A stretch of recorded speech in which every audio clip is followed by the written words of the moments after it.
Hello and welcome to another one of my videos. In today's video I'm going to be tackling a topic that was posed to me via the comment board a few weeks back before I went on holiday. I also got some messages on Facebook and I also had an email or two about it. It was a very popular question, more popular than usual, so I thought I'd be addressing that. In December, China had a super pit discovery of, they reckon, between 1,000 to 1,100 tons of gold. The way I'm going to tackle this video is I'm going to talk about the implications of what that would do to the gold price, and I'm also going to talk about the wider implications of the geopolitical climate. I think that is the best way to do it. I don't want people to have a tinfoil hat. When I talk about geopolitics, you need to understand that it's a game of smoke and mirrors, and when you see the world for what it is, it doesn't mean that you have to venture down the rabbit hole of believing everything is fake news, etc. It just means that sometimes what is said isn't what is meant, and that's all it is. So, what does 1,000 tons mean for the gold price?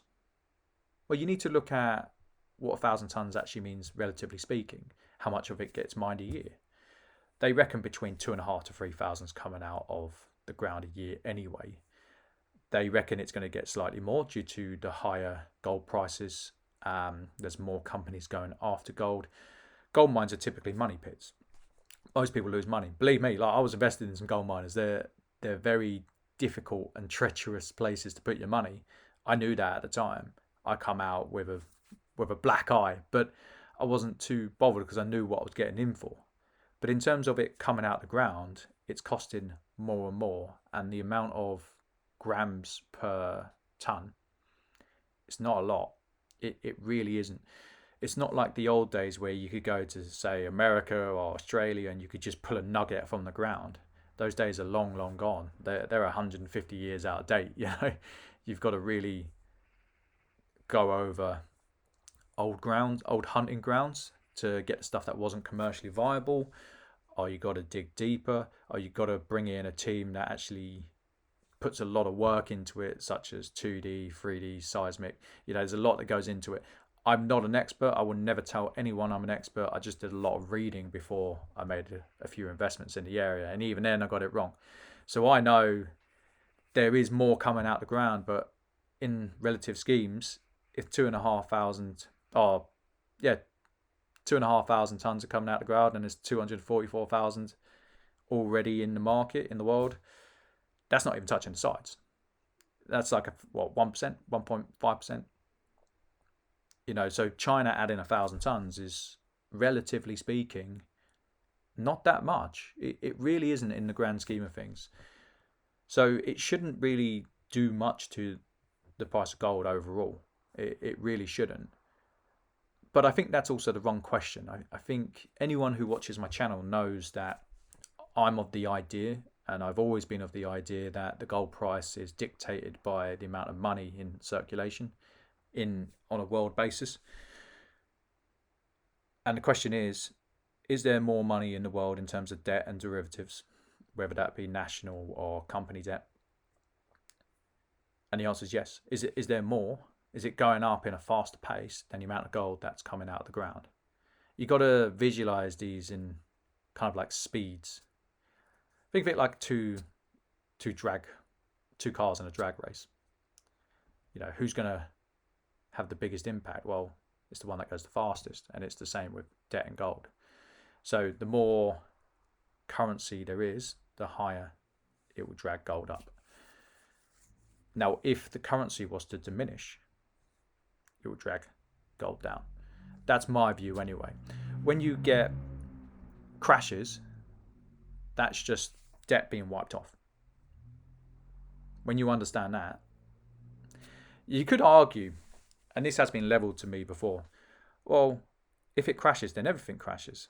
You could argue that, but then you're looking at it from the opposite perspective. What crashes the most? So you're wanting to sell what holds its value, which typically is gold, to buy things that crash more. So yeah, in terms of gold price, I don't think 1,000 1,000 tons is it's really going to do much to the gold price, because in terms of how much is in the market, and you've also got to consider that you've got the secondary market where they melt things down and go again. So I don't think it's going to do ultimately too much. Now, in terms of the grander scheme of things, do I personally believe that China has this? I think it's very suspect myself.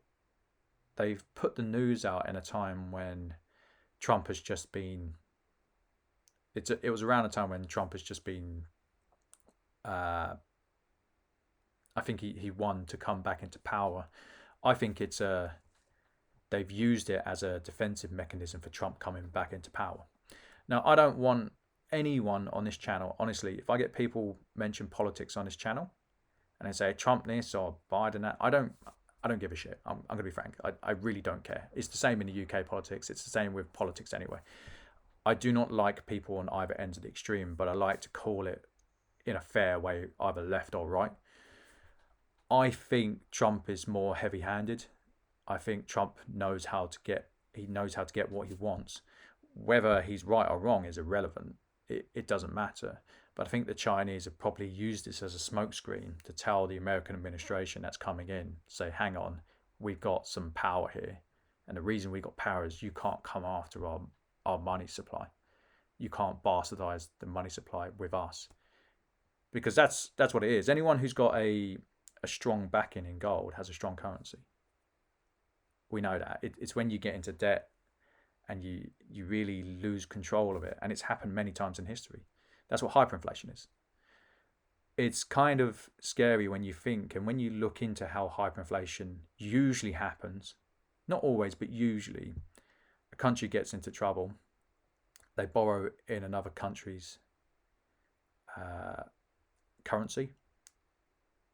It's backed usually by some form of asset, and it spirals. It's a death spiral. Sometimes it's oil, sometimes it's minerals, sometimes it's gold. It's problematic. Now, there's a lot of problems between the Chinese and the Americans at the moment in terms of currency, in terms of issues with how weak currencies are. My understanding is that the Chinese have a lot of debt from the Americans. By them having 1,000 ounces, including what they've already got, it's saying, well, we're pretty strong, so come and have a go if you think you got it. Do they have 1,000 ounces? I don't know. Does Fort Knox still have the gold? Does it matter as a British man? Not really. Doesn't concern me. But that's my view on it. I do believe that China probably has a considerable amount. I know that China is the biggest miner, but I think it's very interesting that the adversaries of the world's leading power, or at least they were, are the two countries that produce the most amount of gold, which is Russia and China. I think that's very telling. And it's also, in terms of oil, it's the kingdoms in the Middle East. You know, they don't exactly have buddy-buddy relationships with any of them. Now, I'm not going to throw dirt on any country. Every country operates within their own limitations, and some are good at some things and some are good at others. As a British man, I've got to throw it in there that on the one hand, the Brits turn around and say, oh, we need to close tax loopholes. But on the other hand, that's what kept this empire intact. It's falling apart, and it's not an empire anymore. It's just the UK. But we, on the one hand, say one thing, and on the other hand, we promote something else. Let's close the loopholes. Well, no, we're not going to close the loopholes because that's how our system works. It's the same with China. It's the same with Russia. It's the same with the USA. It's the same with the Middle East. You know, everyone's fighting to kind of be as competitive as possible, and that's how you do it. It's a form of power that doesn't involve shooting people. So that's my view. I don't think it's going to affect the gold price overall. I don't think China necessarily has it. I think they've got some of it. I think it's probably a way of telling other world powers that you can't really do much. You know, we can back our currency up. I hope you've enjoyed the video. If anyone disagrees, I'm interested to hear you out. Again, I'm not interested in hearing about your own political grievances. the world is already divided enough. You know, I'm not interested in it. You need to kind of find a middle ground and get over it. So, take care, guys. Bye.